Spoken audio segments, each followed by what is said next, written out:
Hello, Falcon Paladin. Welcome to. Hello, Omicron. Thank you for the nice welcome to the podcast. I appreciate it. I Yeah, appreciate the raid. absolutely. Yep. Anytime. Yeah. Maybe not next time. Okay. Th-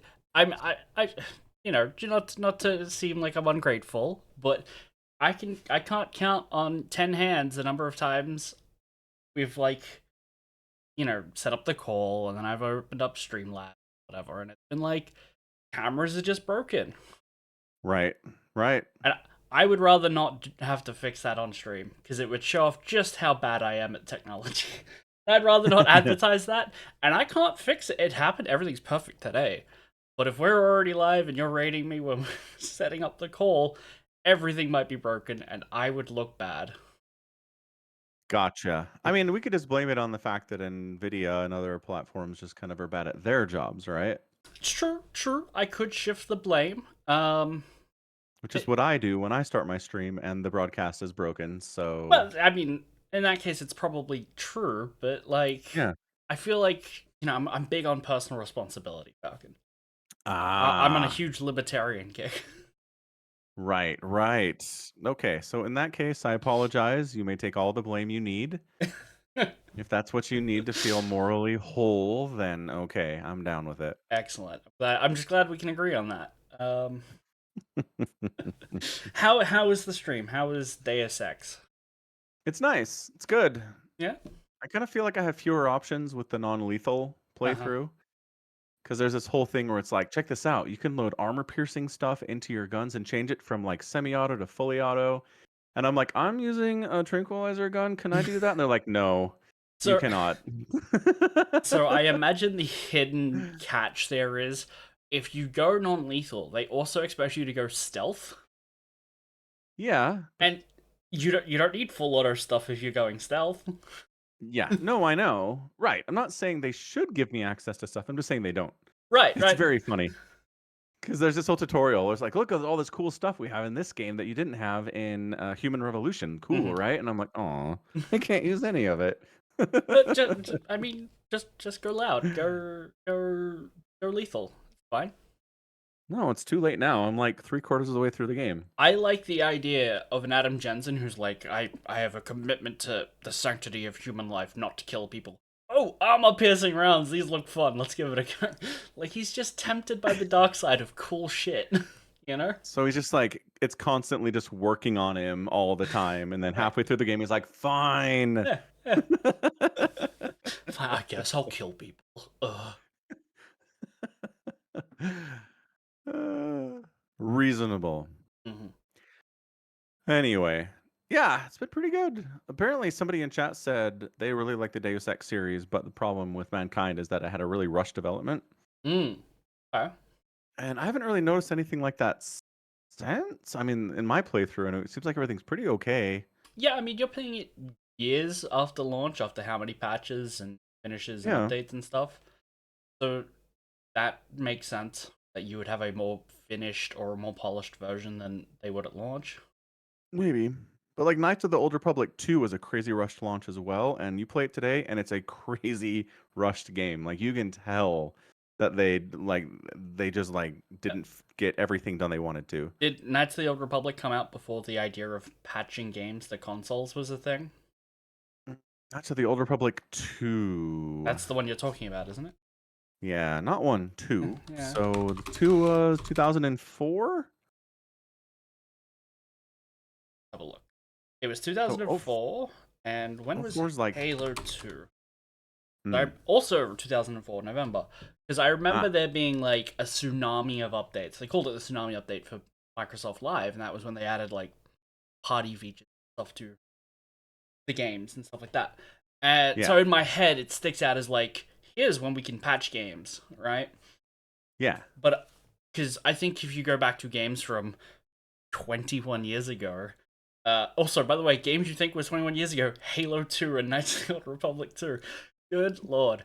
Um, versus games today where it's like, okay, how many times did uh, Cyberpunk have a patch, you know? Versus how many times Mhm. did they have a patch? I feel like if you go back and replay Knights of the Old Republic 2, it's gonna feel like an unfinished game because once it was out, they basically stopped working on it, right? Yeah. Yeah. Hmm. That's just my. Fair enough. I feel like it holds water.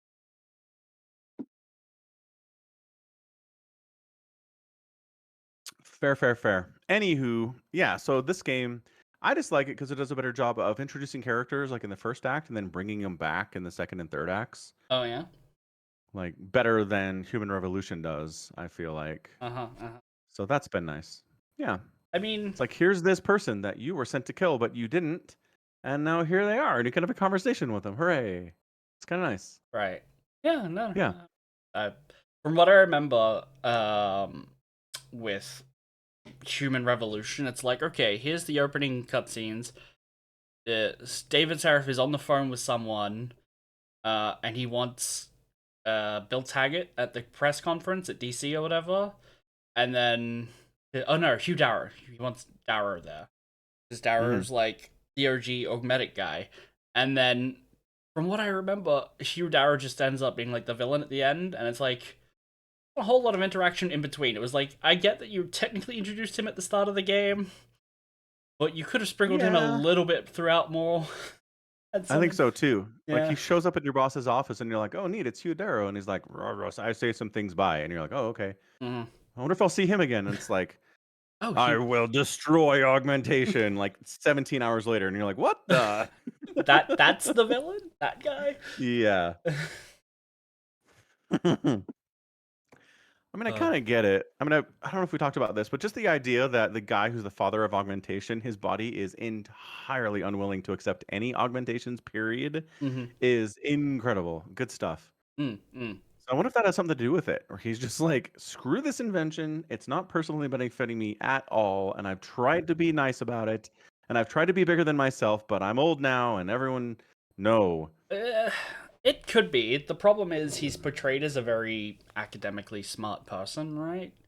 Is yeah, like a big science guy, and I feel like he, on some level, is able to analyze things. Like, I'm gonna make a broad comparison, which is like he doesn't have kids, but he probably still supports local school funding, even though he doesn't have kids in schools. Like he still wants them because he understands that education is a good benefit for everyone. yeah. I'm So just saying sometimes academic types also be irrational, he and could absolutely have biases.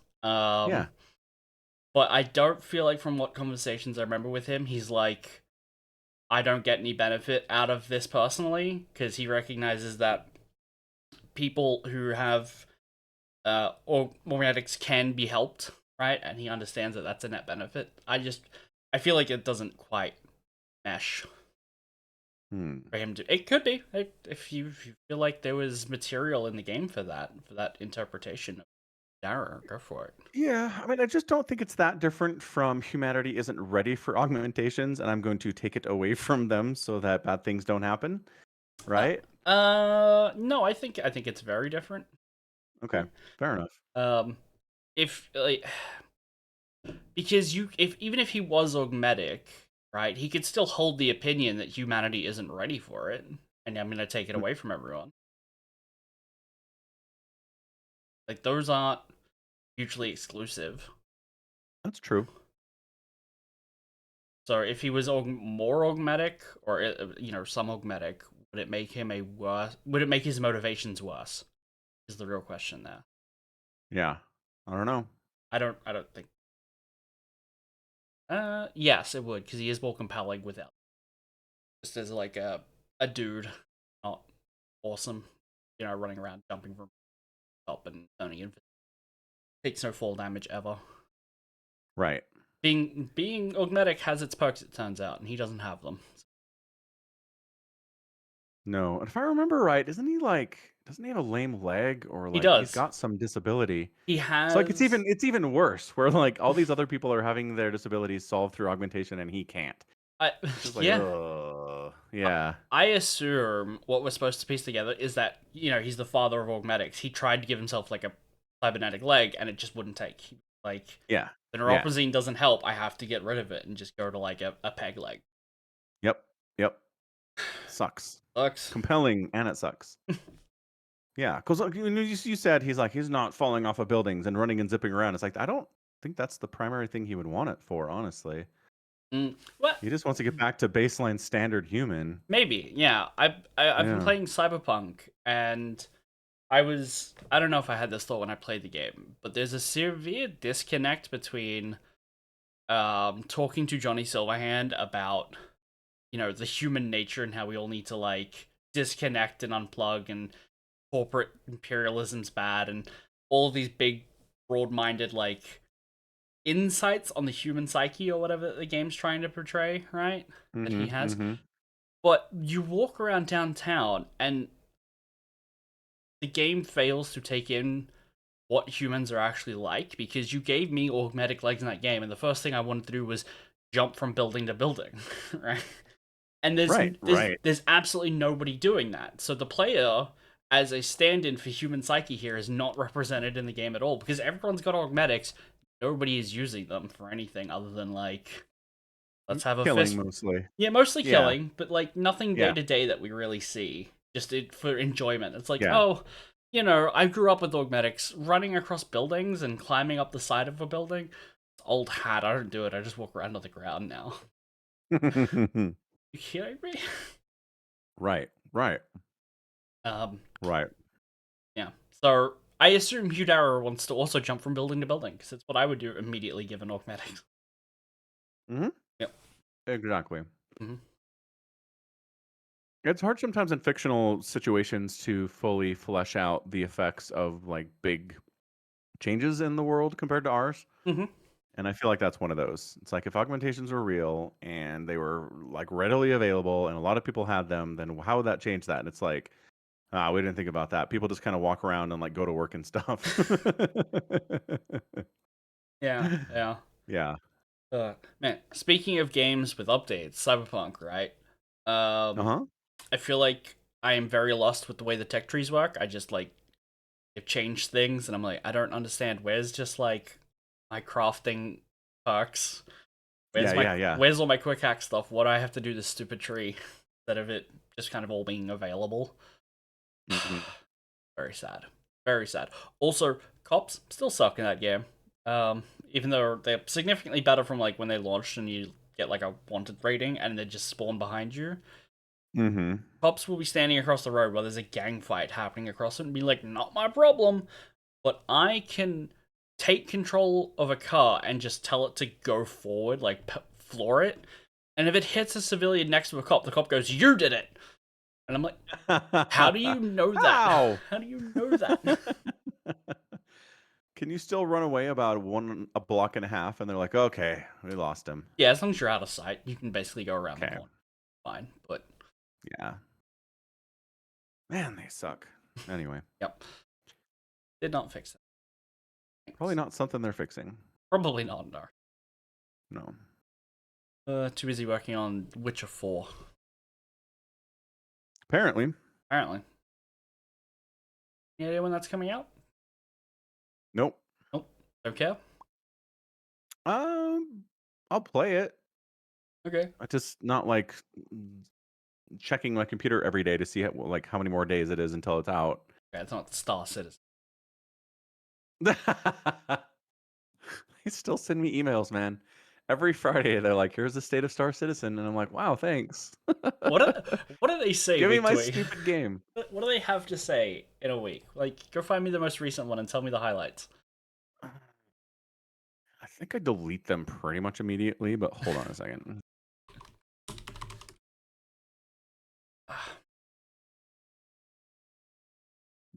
Yeah, if I search Star Citizen, it's like, here's something from 3 years ago. Neat. Oh, You don't have a hold on, deleted hold on, folder? hold on. Well, that gets cleaned out fairly frequently. Hang on, let me see Squadron 42. Hmm. Yeah, Okay. yeah. Here's a May 27th this year. Mm-hmm. Squadron 42. Mm-hmm. So it's the ships of Squadron 42. Download here. Look at all these ships you can buy. Here is Meet the Crew. Here's some characters in this game that you can't play yet. You can listen to the soundtrack. You can get a souvenir coin. And then that's it. That's the whole thing. So cool. They currently have a ship on sale for 600 USD. Holy Hannah. It has a crew of 6. Yeah. It's apparently flight ready for in-game status, so you could buy it and play now. Mm. Yeah, this game is.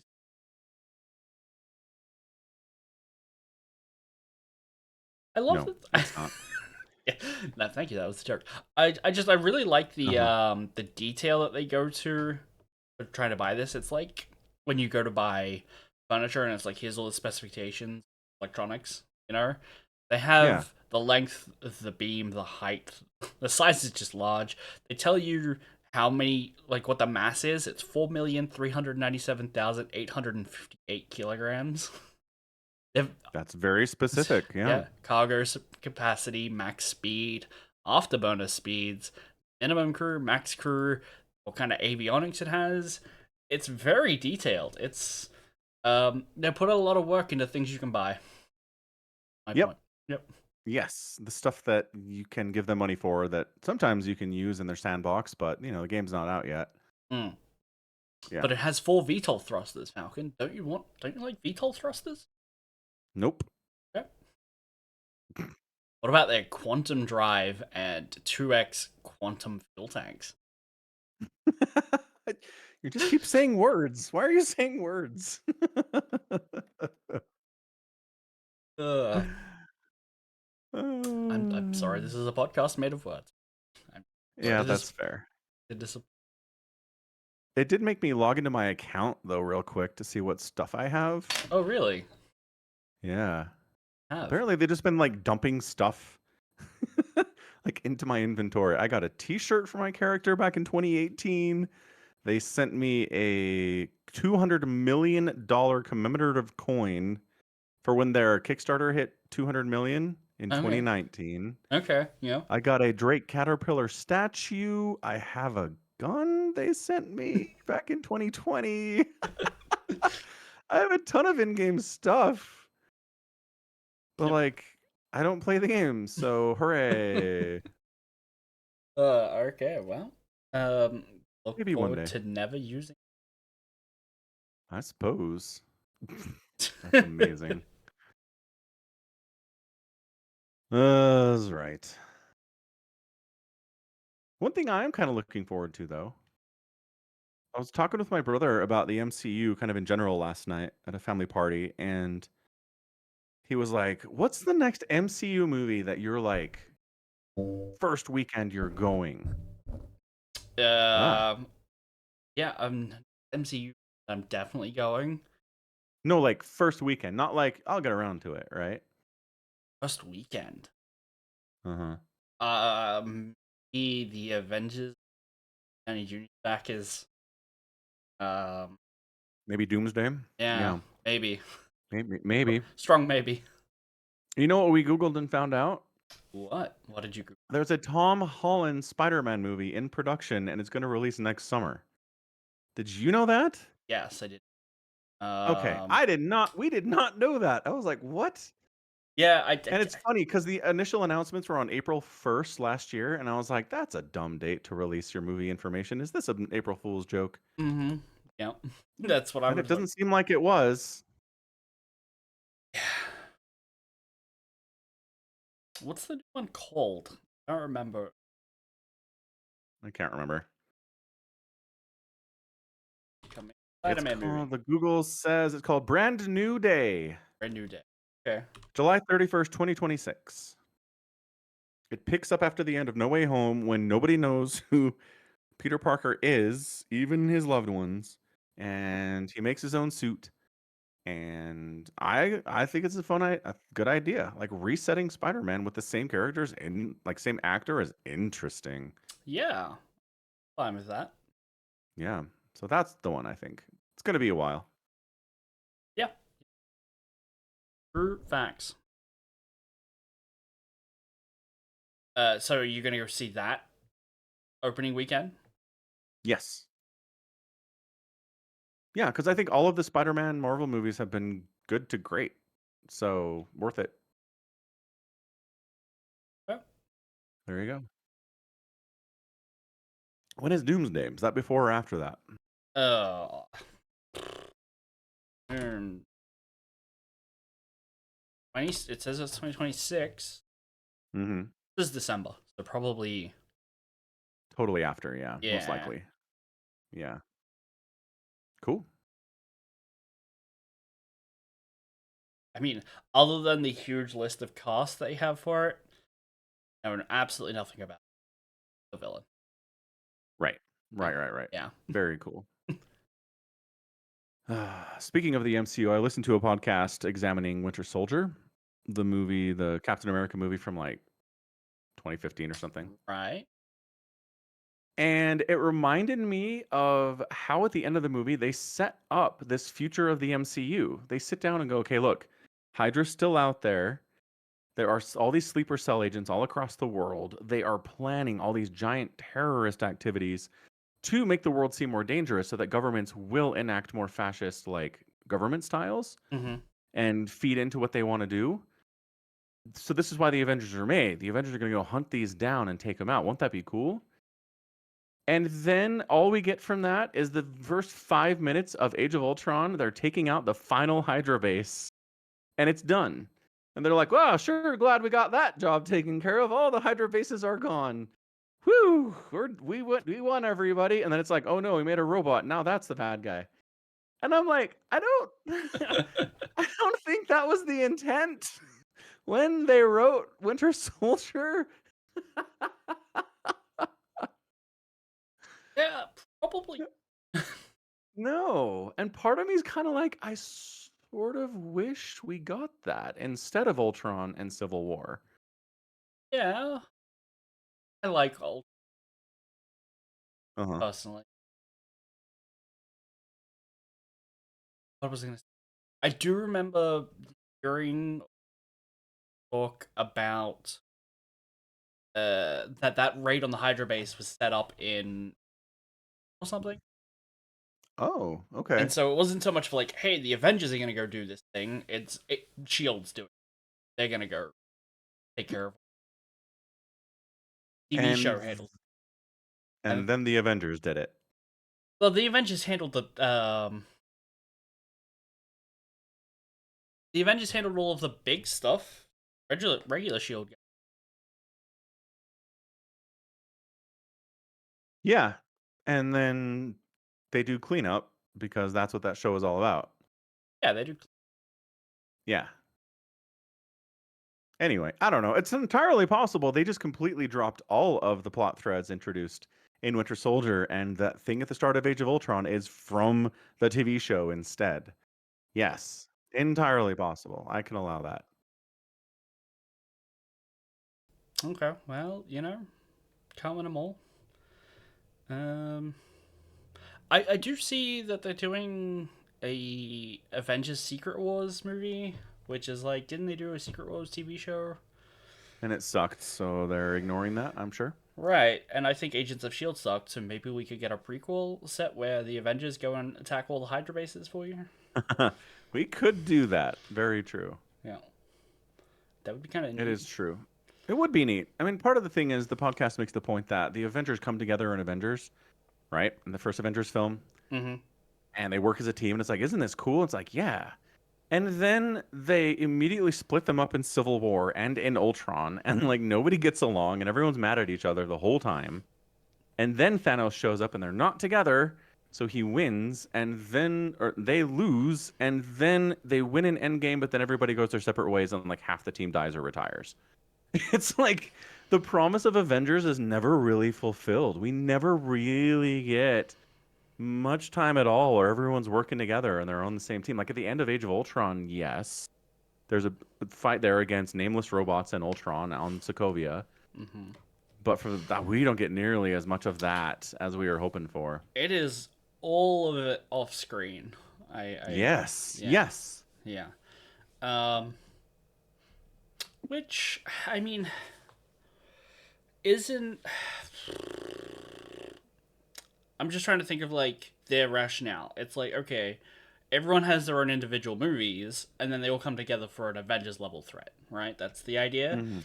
So they only come together for the big stuff, and that's when we see them working together, right? And that's them coming together for like the final raid on a Hydra base, you know, Ultron, or we see a bit of Avengers doing stuff. I guess we do see a bit of Avengers doing stuff at the start of Civil War because that's when Wanda blows up a building, right? And that's that. Right. And I mean, they were going after maybe Avengers level threat also includes raiding a drug lab that's handling highly contaminant materials. Sure, if that's the level for this theory, still works.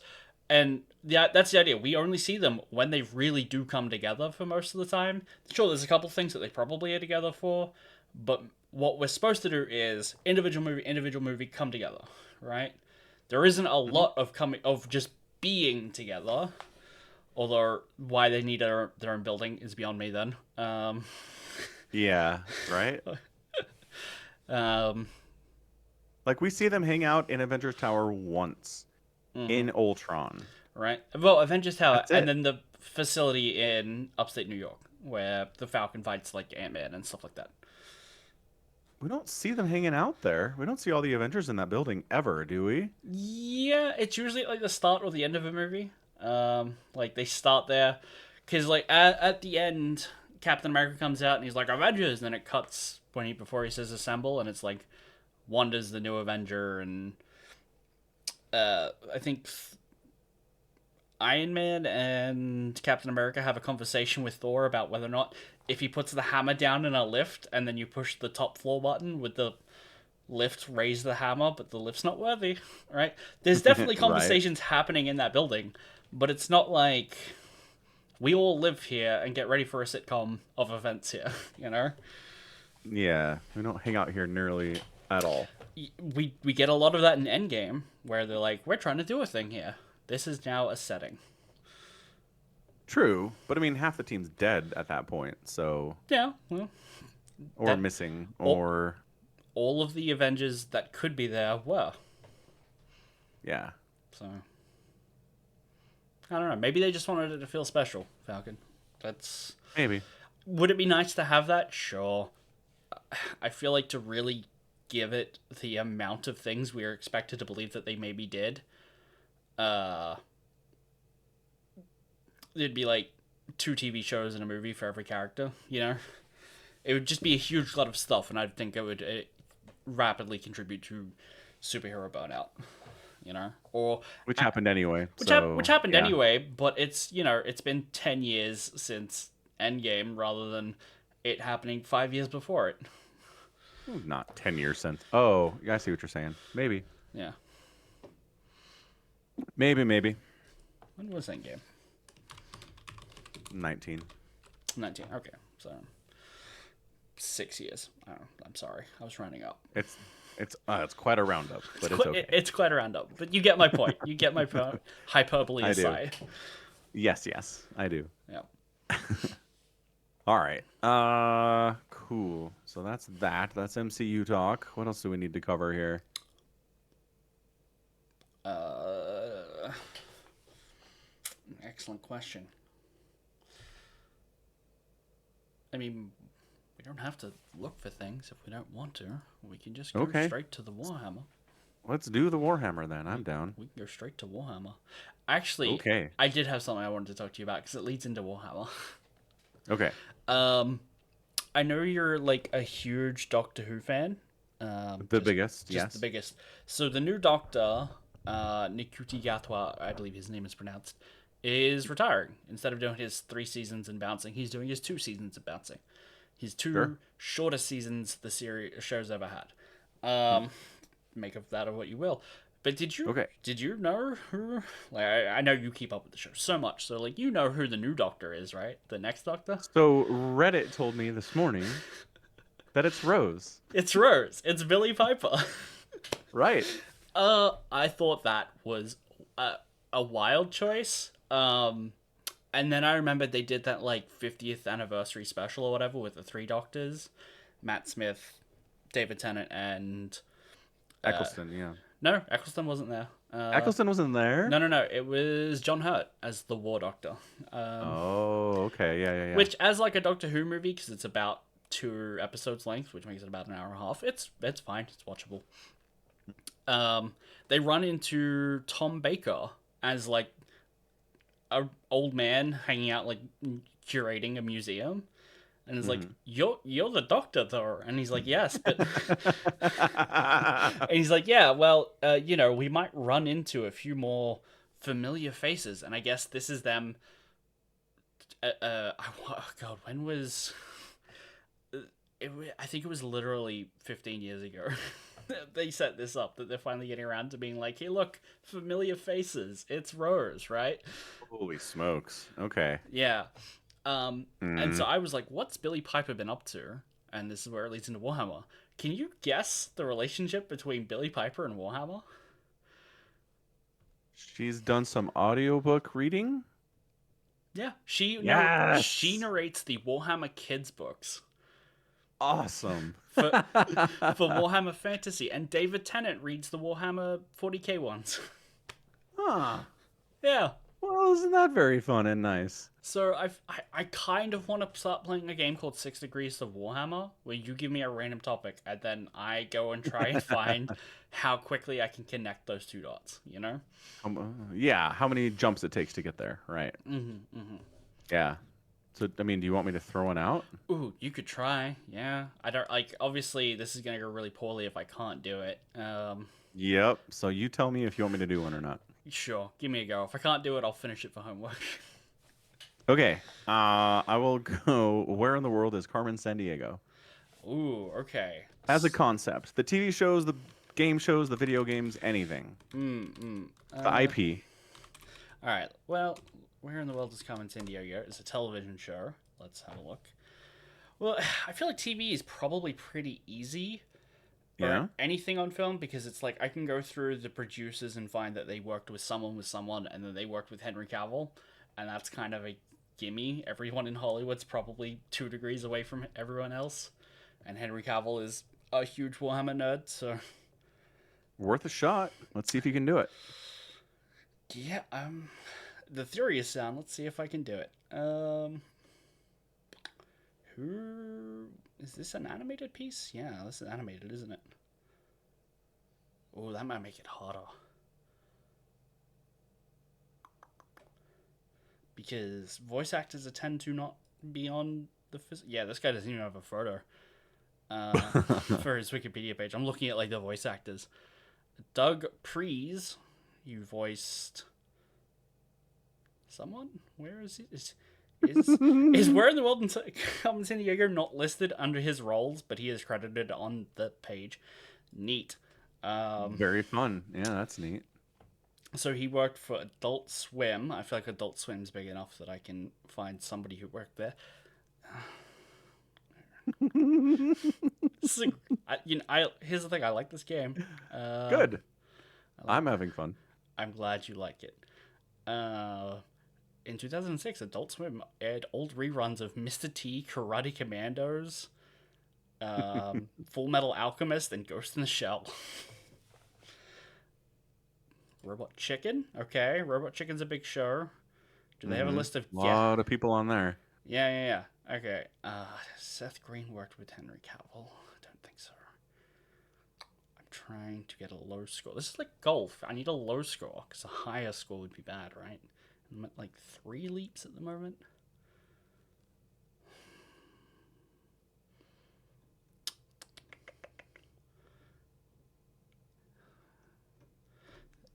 It annoys me that I just had the idea that ChatGPT could probably solve this in about 4 seconds. Yep. Yeah. But also, that's boring and sucks. Yep. Okay, so Seth Green is the voice of Howard the Duck in the Marvel Cinematic Universe, and Henry Cavill is the Calverine there. And Henry Cavill plays Warhammer and is producing a Warhammer show. Man, using the Calverine. That feels like cheating. He's in it for like 2 seconds. He has voice lines. True. Yep. All right. Well done. What was that? 4?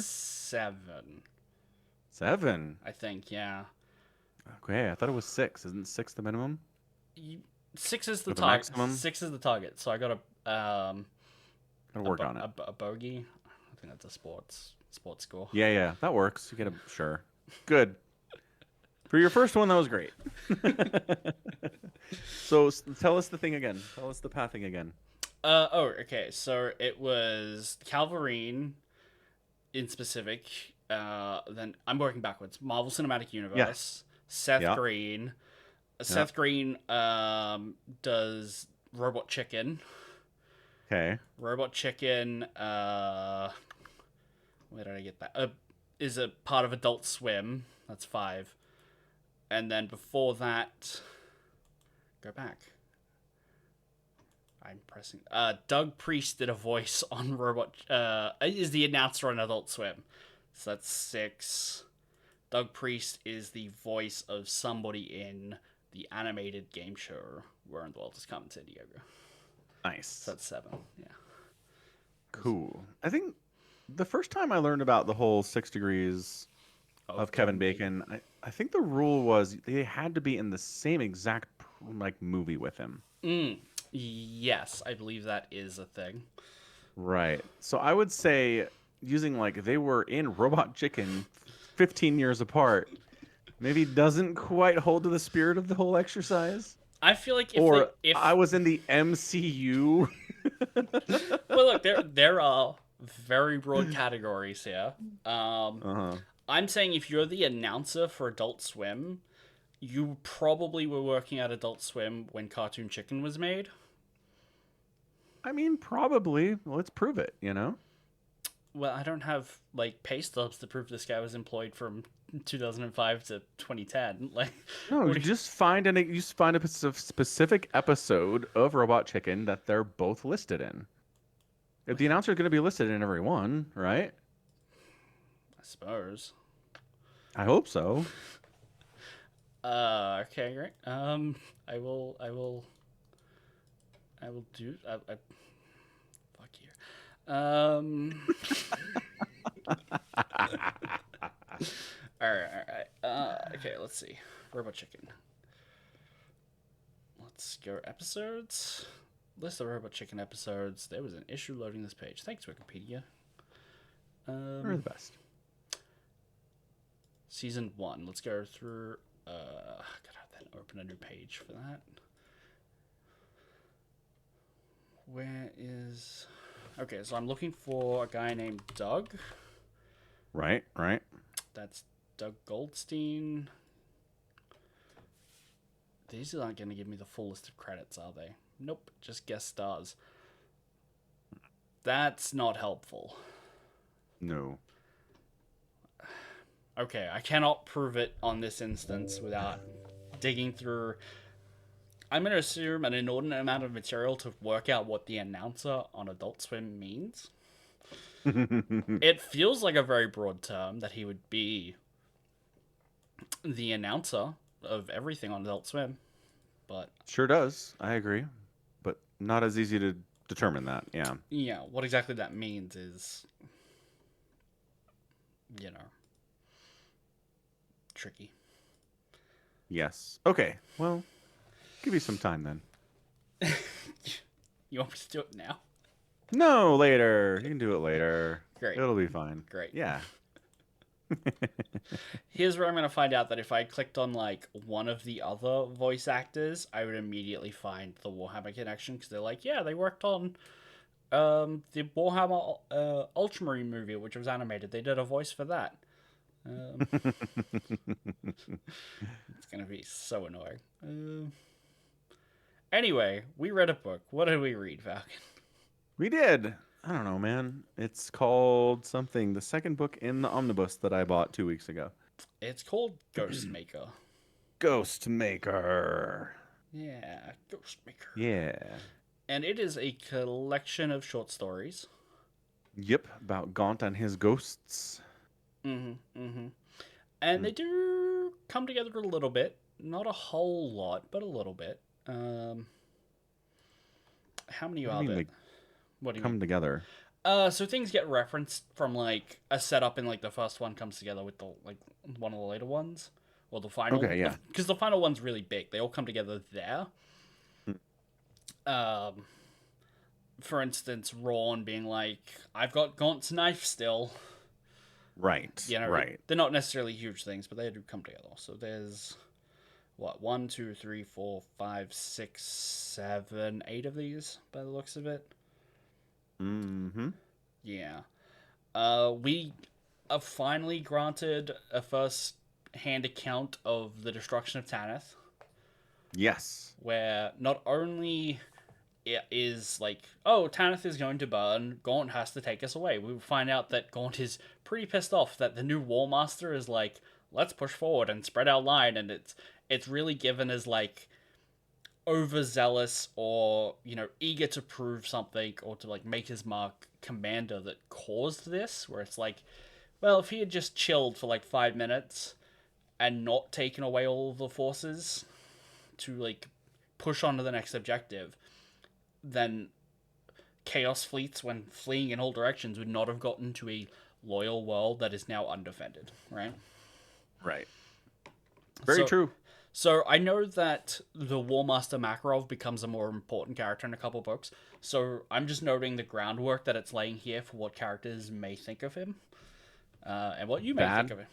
bad things. Bad is one way to put it. Especially because the Volponi Blue Bloods, these are the new um, snobbish dicks instead of the same Right, ones from the right. last book. Um, also point out that they don't like the new Warmaster does not look favorably on the old Warmaster's favorites, and we've learnt that Gaunt was a favorite of the old Warmaster. He was apparently very close with High Command, basically, Hmm. um, and he was given on his deathbed.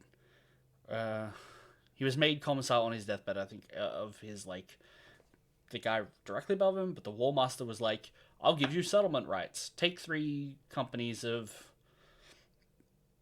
the Tanith, get them into shape, and you guys can have settlement rights." And now they have to like honor this, and they're all kind of like, well, what if we just shelled them, So we, We just killed them all instead. yeah, Pretty dark, man. It's yeah, like, wow, what the hell? Why? yeah. The pompous aristocracy is pompous aristocracy, even if they're all soldiers in the guard. I guess. Yeah, I guess. Just classism, I suppose. Hmm. Mm-hmm. Mm-hmm. Hmm.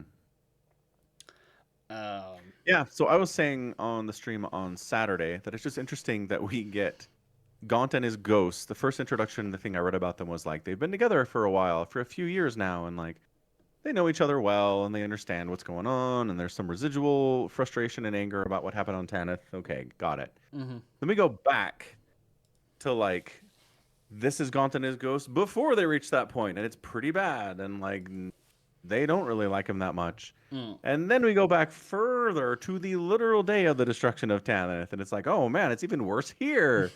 And it's like, so all right, we're just undoing all of the work done, Mm-hmm.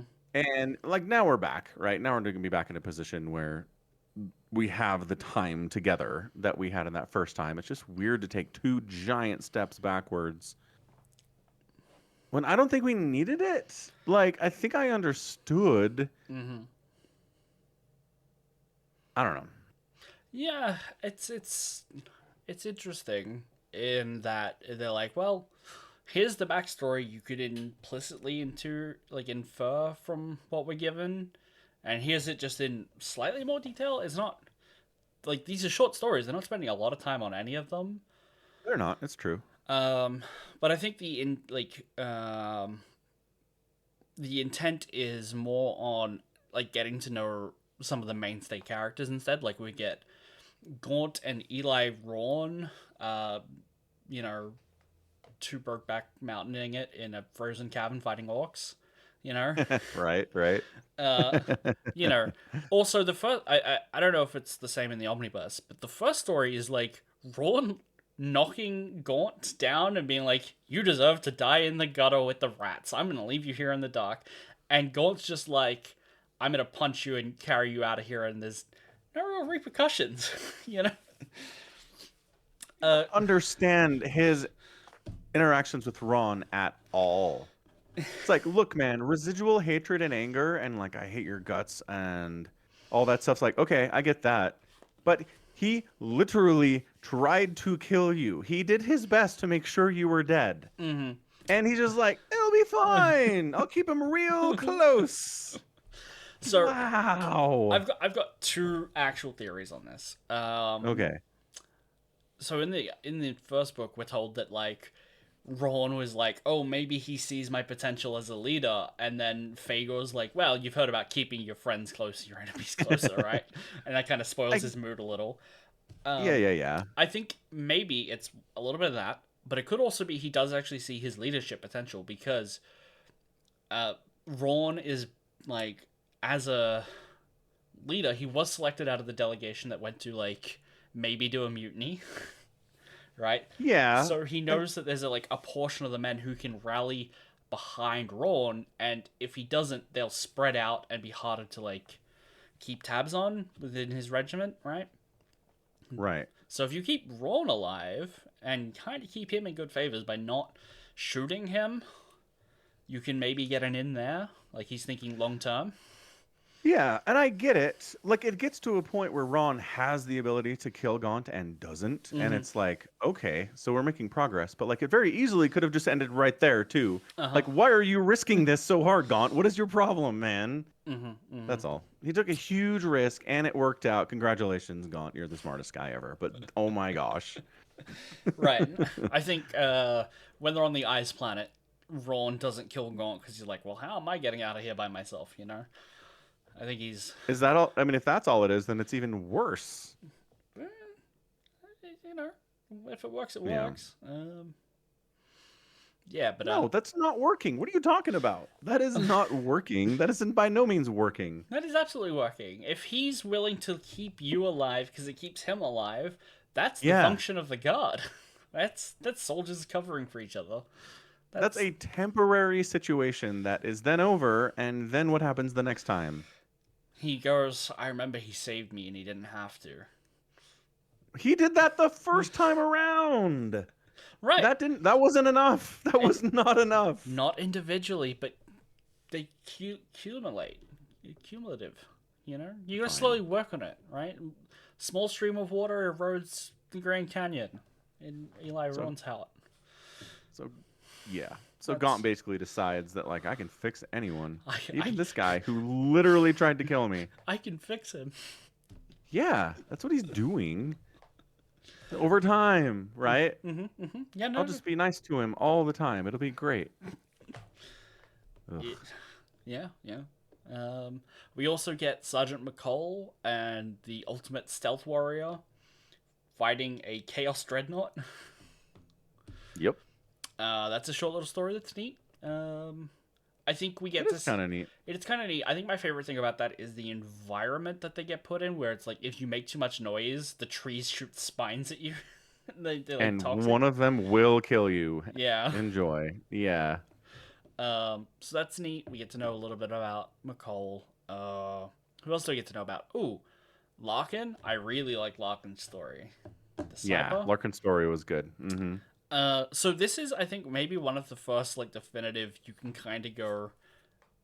Is the Emperor as an divine being actually sending out angels to do stuff? Because we're told, like we're shown at the end, that the bandage, the angel who is supposedly just like a figment of his broken mind, wrapped Is this a statue. is a Yeah. statue, but like there's an actual piece of cloth now tied around his rifle.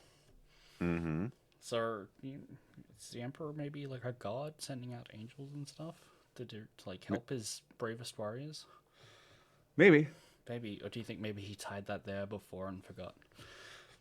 Also maybe. Also, Welcome to Warhammer. Yeah. What about Bragg? Try again, Bragg. Did you like his story? I did like his story. It was neat. It was. I didn't really see it coming. I was just like, Gaunt puts him in charge because I don't know. He's a soldier, right? He needs an opportunity to grow and stuff. And it's like, no, actually, he was bait the whole time. And I'm like, oh, Yeah, everyone thinks he's big and stupid, so let's use that to yeah. our advantage. Yeah. So that was definitely fun. Yeah, what was I gonna say about him? So you said he could be an Ogren. He's written like an Ogren. He's big, he's dumb, um, but he's not an Ogren. As far as we're aware, he's just a dude who's really big and tall and kind of slow but well meaning. Like he's described as a gentle giant. Um, Yeah. Okay. but I will say this book is the book that I have the most issue where Dan Abnett forgets how numbers works. He Okay. he describes Gaunt as 2.2 meters tall, which I'm gonna assume you didn't care about because you don't know what a meter is. Because it's not in freedom units, right? Right. That's 7.2 feet. Holy crap. Okay. Right. Yeah, And, yeah. and just remember, he's referring to Try Again Bragg as a gentle giant. So Ah, he's got to be taller than a space marine. right. I don't think Which is a that. little, yeah, a little out of the normal. This guy is tall range. Right. He even describes one of the other, like the Volponi Blue Bloods commanders, as being 2.5 meters. So that's like solidly 8 feet tall. Um, if, Dan, do you not know how numbers work? Like, it's just I would love if I ever got to pick Dan Abnett's brain. I'd be like, how tall is Common So God?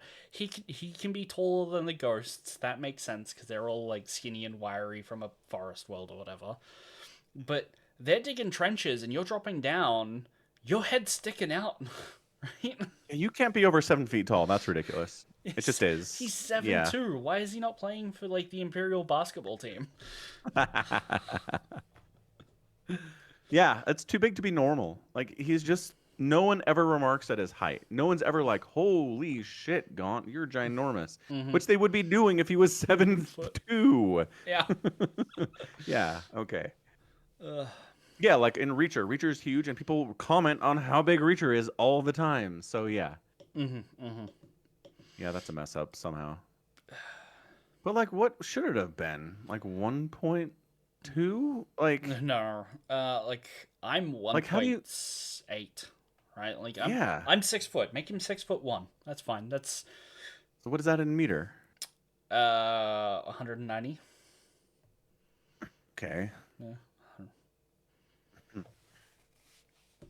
Yeah, I don't know. It's just a weird choice. Yep. It's just a weird choice by Dan. That's all. That's all. I should send him an email. Be like, look, man, I know you didn't intend for him to be 7 feet tall. Yeah. Yeah, I don't know. I don't know. Because he's English. Like, he uses. England's weird. They like. Yeah. They. Yeah, they are. They're like, well, it's centimeters for how tall you are, but we measure distances in miles and weight is kilograms unless it's food, and then or unless it's people, then it's stones. Like, Yeah. Canada's the same way. They mix and match what they choose to use. yeah. Yeah. That's funny. Yeah. Ooh, we got somebody finally noticed Milo's a psyker story. That was exciting. Yeah. Milo's a psyker, right? Falcon, you called it in the last book. He's totally a psyker. He is. You still believe he's a psyker, even though The Inquisitor was like, I can't probe his mind because what if it's too strong? I'm afraid. Fuck you. You're an Inquisitor. Poke around a little bit, you coward. Figure it out. I was so mad. And it's just Dan Abnett being like, I don't want to determine this now. How do we do that? The Inquisitor doesn't want to look in his head. Done. Easy. you know, We're gonna leave this up in the air forever. Thanks, Dan. it's interesting to see an Inquisitor with restraint. Yeah, but she's also like totally willing to get in Gaunt's head and screw with him. Like, True, I don't but know, man. I don't know that she has restraint. but she knows Gaunt isn't a psycho, right? Yeah. Those are two different things. Yeah, so you mean self-preservation. You don't mean restraint. Same difference. No, nope, not the same difference. So this is another Inquisitor you've met before in another Dan Abnett book. She shows up in, I think, Ravenna as like Oh, another, like, she's an inquisitor, a part of another inquisitor's posse, basically. Mm. Like, hey, I think I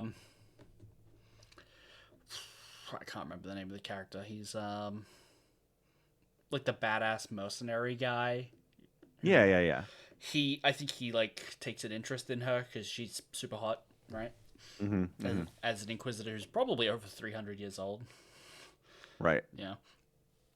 Anyway, Yeah, yeah. I just, remember that. just So Dan. that's her. That's kind of fun. Yeah. Yeah, yeah, and she goes off to like seal a webway and travel the world with the Elder.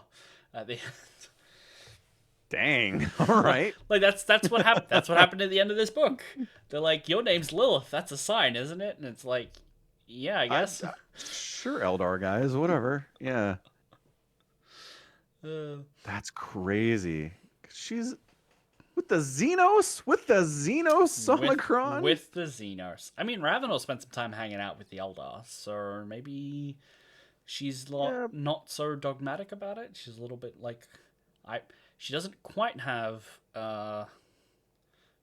no self-preservation. She's willing to hang out with the Xenos. right. Yeah.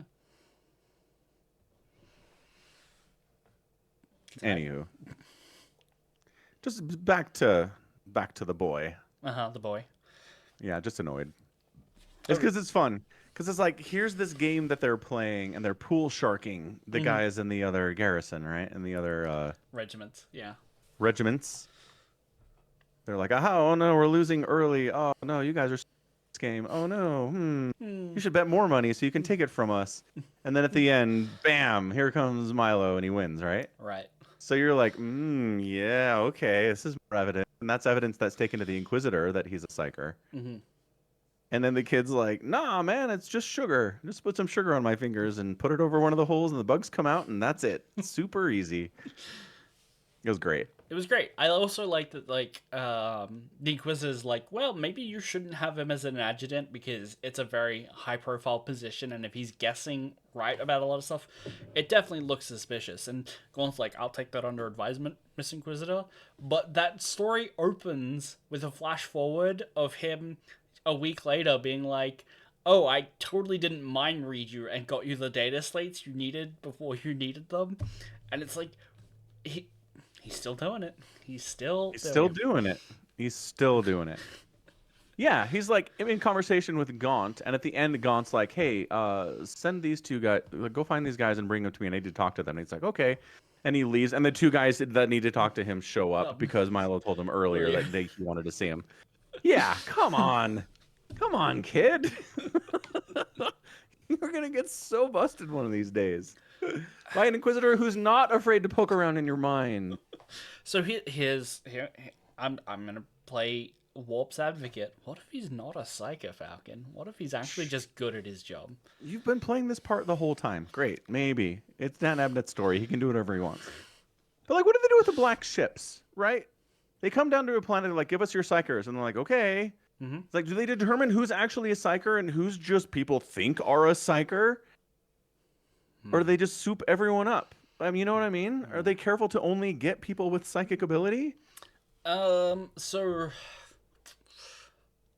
there aren't a lot of books on like, here's the black ship's perspective on this thing. I think it's a lot of like Inquisitors find psychers and then go, hey, black ships, come pick one up. Or planetary governors go like, hey, the PDF rounded up some psychers. You should come get them from us before they kill us all, you know? And sure, and like sometimes they're burning a tree down with their psychic capabilities and it's really obvious. Right. But sometimes it's not, right? And sometimes it's not. Sometimes maybe it's just the creepy little kid at the back of the room, and the governor hasn't told you that he actually has twins. And so when you see them, you know, walk from one side of the hallway to the other, and then do it again because he also dresses them same, and he's a big like Shining fan or something, you know, false calls probably get made because some people are just weird. I can see that, but like, I imagine. Right. Then how do they figure out who's useful to the cause? Right? Okay, so you have a blank walk up next to them, and like normal people go, "Oh, you're weird. You have no soul." Psychers lose their minds. Right. So where's the blank? She doesn't have one in her retinue. Blanks are rare. Not everyone has a Beckwin. So call one up. Get one from the Well, The blank central exchange that all uh-huh, the uh-huh, Inquisitors share. uh-huh, the BCE, Right. yep. Yeah, Uh, yeah, yeah. yeah, yeah, yeah. I mean, just remember, she knows about the regimental feud and is like, I have to go check this, but Yeah. it's probably nothing. So she doesn't I come have to take it prepared. seriously. Right. Somewhat seriously, and she's just not prepared. Well, but she's totally willing to jump on the kid creating the warp storm later too. Like Mm. that's her first theory about everything that's going on in the story is the little psyker that got away, and this is him, right? She's open to being wrong. That's an That's inquisitor true. who is progressive and not a complete psychopath. She's open to being wrong before. She's willing to do a job even on sketchy evidence. I feel like she's the model imperial citizen, Falcon. That's what she is. Model imperial citizen. I'll give her credit for being willing to change her mind as evidence comes in. Mm-hmm, She doesn't just go in guns blazing with her mm-hmm. first impulse like a lot of inquisitors do. She could have just been like, "Hey, God, shoot him." That'll solve Yeah. the problem either Oh way. yeah. Yep. And Gaunt would have done it. God would have done it. Yep. Uh, That's a tough interaction where Milo's like, "Hey, so I knew like what how does he put it? he Like he knows. He knows that Gaunt would have killed him if it had come to that, right? right. What's even better is like he kind of again he hasn't been told what was going to happen when he gets summoned, and he comes out and he goes, "You would have." Like, I guess you would have done it. He's still guessing. He's like mind reading that. He's like, I can tell that you Yeah. would have done it as well, wouldn't you? And he's like, yes, Milo, I would Yep. have done it. And he's like, yeah, I know. It's like, stop knowing things.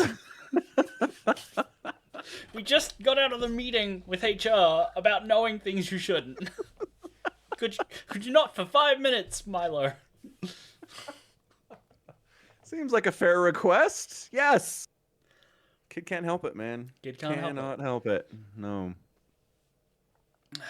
We missed any other short stories? I think we've touched on We've touched most of on them. most of them. So we've not talked about the one where, the one where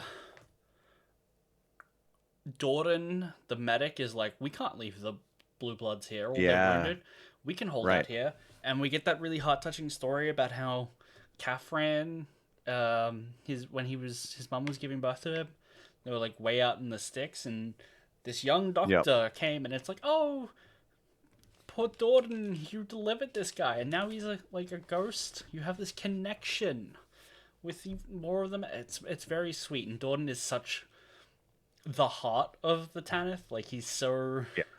he's there to pull your heartstrings. And that's what that story does. He's like, I'm a doctor. I took a Hippocratic oath, which still exists in 40k. Seems like it'd get in the way most often. Yeah, yeah. Could you imagine like Inquisitors taking that oath, or like even like a hive clerk being like, "Well, I took an oath to always serve the food," and it's like, well, you're kind of not gonna do your job then, because your job is to make sure certain people don't. So he's a very good guy, and that's what this book is. They do make friends with a Volponi there who shows up later in like the final battle. It's like, oh hey, it's you. We can trust some Volponi. This is proof of that. Ta-da! Ugh. Ta-da!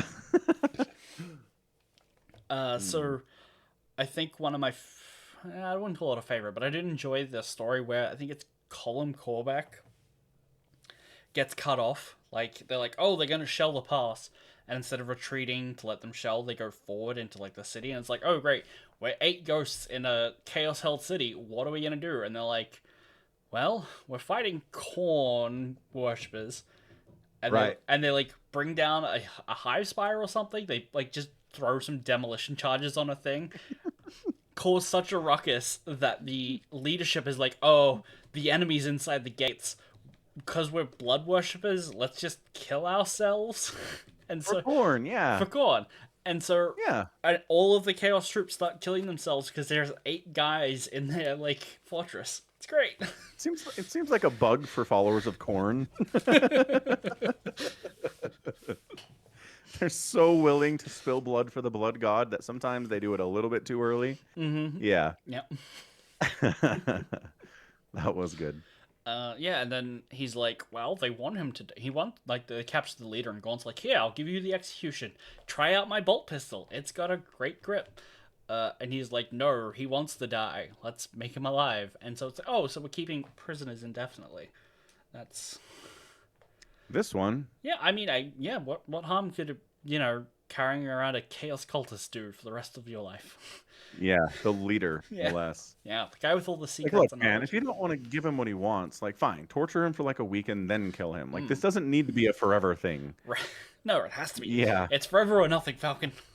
Forever or nothing. So they do spend a lot of time on the food that they're eating, the little like horrendously tasting, kind of gelatinous gray bricks that they're being served constantly. Uh huh. So, corpse starch or something else? Ooh, I mean, maybe Okay. corpse starch is one of those things that if you go to like Grim Dank, it Yeah. all the food is corpse starch. It's all got humans in it. Right. It's not the case. It's probably just a Okay. protein brick, right? Or, some amalgamous can't quite tell what it tastes of, sort of Yeah. thing. Probably not corpse starch. Could be, probably not. Okay. Yeah. But like it's bad enough. Mm-hmm. I don't know. It's bad enough when they get real food. It's like this ridiculous life-changing event, right? Uh huh. And so I understand that food in the military is bad, but Mm. it's not that bad. Like, how do you not have a mutiny on your hands after the 17th day in a row? This is all these people have eaten. Um, I don't know. I mean, Okay. I don't I'm know. just saying, like, it I reaches a level of yes, you're a soldier, and yes, things are shit all the time, mhm. but it like crosses this bar for me. Where like, really, that's the food? I mean, okay, so let's look at the logistics. These uh this is a guard regiment that they drag from ship to ship, war zone to war zone. Let's say they Yep. have a dedicated ship that transports them, right? Like a bulk Yeah. carrier or whatever. Where are they growing food on a ship? Yeah. No, I get Like, it. where are they keeping fresh? Logistically, for how they're waging this war, Mm-hmm. yep, this is the way to do it. Uh-huh. I'm just saying, the soldiers are way too happy Well, considering this is their diet. we are told that they're given a ration of cigarettes and sacra, which is like a That's true. mulled wine, I think. You know, Yeah, yeah, yeah. Yeah. because Okay, that's true. So they got something. yeah, and And it's tough because when they're not fighting, they go through their allotments in like a day day, and then everyone's pissed off. Yeah. yeah. So here's what I can kind of imagine. They do that scam with the bugs and the sugar, and they've got racked up all this cash. What do they spend it on? Luxury food Right? is probably on that list. And Yeah. horse. Yeah. Yes. Probably. Just wasn't expecting you to drop that. I know. That was great. You could just call them Joy Girls, as Could do. Dan Women Abnett. of the night. Yep, as Dan Abnett has called them in other books. Dogs go to the slur. Fair enough. So, like, yes, eventually, every once in a while, they come across a bunch of cash and they buy some cheeseburgers with it, and it's fine. Yep. Wow. Yep. Yeah. Yep. I just Yeah. got a flashback to the scene. Have you seen the movie Demolition Man with? No. Oh, it's great. It's set in the far future. Stallone? Yes, Stallone. Yep. Yeah. It's set in the far future. I think of the 2020s, Right. where cows are extinct and everything like there was like something called the franchise wars. Stallone gets cryogenically frozen for prison purposes because he was a bad cop and blew up too many civilians or something. And he comes out and like all of the shops are closed. The only thing that survives is like Pizza Hut and Taco Bell. And there's these really funny like edits where in Europe I think they censored Taco Bell, but you can still see all the logos and signs. But it's very badly ADR'd of him going Taco Pizza Hut, you know. Yeah. Yeah, I have seen that. And so Taco Bell's now like a fancy restaurant, and they serve these teeny tiny little portions, and he's like where's the fucking steaks? And then he goes Hmm. into like the sewers, and there's like a underhive city of people living down there, and he's like, oh look, cheeseburgers. And someone has to point out, like, there are no cows left, what do you think you're eating? And like, it's rat. He's like, this is a rat burger, Right. best damn burger I've had in years. So Right. you said So they're they buying cheeseburgers, and I'm like, is I don't know, that's cheese. I don't think that's Grox. I don't That's the cornstarch burger. that's not cheese, that's not cow, that's probably not even rat. Ugh, they're having Eldari burgers. Yeah. Yeah, there you go. Ugh. Yeah, and I like the final story too, because it's like these Eldari are like, all right, we've been in charge of this warpway entrance for a bajillion years. Mm-hmm. It's been awesome. And oh, the forces of chaos are here to take it from us. We knew this day would come. Son of a gun. Mm-hmm. And so the guy in charge is like, I'm going to create a giant warp storm that gets in the brains of everybody within a certain radius Mm-hmm. and makes them want to defend this position as long as possible. I was Yeah, like, dang. When I put that together, I was like, wow, Daria are scary. yeah, they're totally okay with getting the humans to do their dirty work. Yeah. And we do get a lot of scenes where Gaunt's like, "Do you think I would have any truck with the warp?" And then he's like, "Oh, this is making our men fight really hard because they think they're defending their homeworlds of Tanith. Let's use it." And I'm like, okay, Gaunt. Okay, pick a lane, buddy. Are you the commissar at the moment or the colonel? And you can't play both. Which is probably Right. why you don't see a lot of colonel commissars. Like, that's why, that's why it's usually not held by the one person. They're two separate jobs. Because the colonel's like, this is great, they're fighting super well, and the commissar should be like, it's the warp, we should shoot them all. But I do like Hmm. that they're all like, we need to get to the. We're in Tanith Magna, we need to go find the executor or whatever. And be Yeah. like, make sure he's safe. And fuck that going, he'd make ghosts of us. We can't let that happen. I've never even met the guy, and I don't like him. Thanks, Ron. Right. Uh, and then they kill off again. Dan Abnett, I think, overestimating the numbers.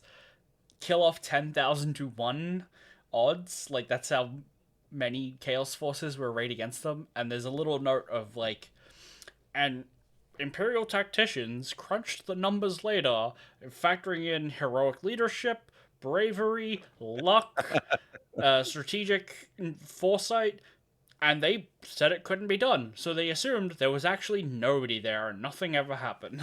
It's like, okay. Yeah. That was the conclusion. Yeah, Gaunt actually advanced into an empty field and had a tea party. It's like, the corpses are all there though, right? Like, you can go count. Oh no, they do orbital strike the thing at the end, yeah. All right. Yeah, that makes it hard to count. Little bit. Yeah. Good stuff. And then Lilith goes off to explore the webway Mhm. with With the Eldari for forever. Yep. Yep. Yep. Um, yeah. Think she left a note, like, like for her friends and coworkers. You think her warband is like still up in orbit? Like, can't wait for the Inquisitor to get back. This is gonna be great. Seriously, we miss her. She's great. Yeah. She's our favorite. And then just like 3 days later, they're like, We've got tickets to the Lasark. She's not here yet, and we just orbital bombed it.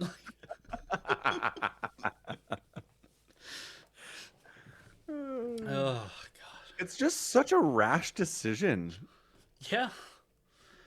These Eldari are like, your name is Lilith. That's monumentally important for some reason. And she's like, you know what? It is. You're right. Like, wait, what is happening here? We do find out a little bit from Gaunt that like he was able to pull her service record somehow. And it's Yeah. You're the daughter of a planetary governor who was like, your parents were killed by the Eldar. And it's like, ooh. And Hmm. we know that the Eldar like to Farsi and like pull strings and stuff. And so you're supposed to put it together that like the Eldar deliberately killed her parents or like that raid, maybe to get her specifically to be here at this time, right? Hmm. Like they pull a bunch of strings, like that's kind of like a thing they do. But why she's so willing to be like, well, I guess I get to go on my gap year with the Eldari now, is a very fast move. It's incredibly fast. There is no conversation. Mm-hmm. There's no back and forth. There's It's no discussing. it's just not being like, you. This was your destiny. This was you. Yeah. This is why you're here. You're here to seal the webway portal and to go with them because your name's Lilith. Okay. And like, okay, I can think of a Drukari named Lilith. All right, there's a Drukari called Lilith Hesprax, but like, why is that important to this person? Do they have another god named Lilith? Maybe. I don't know. We get like a bunch of name drops from the Eldari, like they like, oh, curse all our gods, Kayla Menchikane and all these people, right? And so was one of them supposed to be a reference that I just didn't understand and still don't? If you didn't catch it, I certainly didn't catch it. Yeah. Maybe so. Oh, good stuff though. It's fun. I like Gaunt's Ghosts. It's good, which is lucky because we've got a whole nother book before we get to the wheel again. So Indeed. this one is called Necropolis, and it is much more of like Dan Abnett has found his feet and what he wants from the ghosts, and so this book is the most similar to the next 15 of them. Got it. We're not reading all of them. If they come back up again on the wheel, we'll go back to them. But Sure. this one is like Dan really finds his feet, finds his style, finds what he wants a ghost novel to be like instead of like a collection of short stories. Which, fun fact about the first book we read, first and only, was written as like 3 or 4 short stories, and then he expanded them to include each other and to like fill out a length of a book. So Yeah. we've essentially read 2 anthologies. Mhm. And now we're finally going to get to the first like Gaunt's Ghosts books. Okay. Yeah. Excellent. Good. I already have the book. Perfect. Excellent. Yep, because it's in the omnibus. Now, I did have a question about the wheel, because we did go from Commissar Severina Rain to Commissar Ibram Gaunt. I do weight all of the other ones, so we read 2 Imperial Guard books, so everything else is, slightly heavier weighted. Should I weight them for every book we've read? Because we're going to read this in trilogies, because the omnibus are usually trilogies. Should I weight everything else by 2 or by 1 or by 3? Because it's like, we've gone 3 weeks without spinning the wheel, so I feel like we should only do 1. But we did read 3 books, and I really don't want to run into another Imperial Guard book again. Just remove it then for the next spin. Well, there's 7 Imperial Guard books. Like, Yeah, I'm not so take them all out. take them all out. Yeah. Okay. And bring it back the next week. I'm not Okay. saying forever. Okay. Yeah. Okay. If that's what we like, I'm fine with that. I was open to suggestions. Okay. Great. Yep. Yep. Okay. Cool. Deal. All right. That it for the stream? That is it for the stream. Excellent. Okay. Thanks for hanging out, everyone. Appreciate you being here for another edition of the Falcon Paladin Hour. We streamed it live on twitch.tv/Somicron. Thanks for being here, people like Gallons and Ultra and Aki and me. It's just the We'll be Obama back. meme giving himself a medal. Yes, pretty much. Yep. We'll be back next week with more of the VODs or at youtube.com/@Somicron. Also, supporting the podcast is cool, and you can do that at patreon.com/Somicron by pledging on a monthly basis or just buying merch at falconpaladin.store. So, thanks for hanging out. Thanks for being here. We'll be back with more nerdy stuff next week as usual. And until then, you stay safe and stay healthy and take care of yourselves. Bye. Bye. Bye.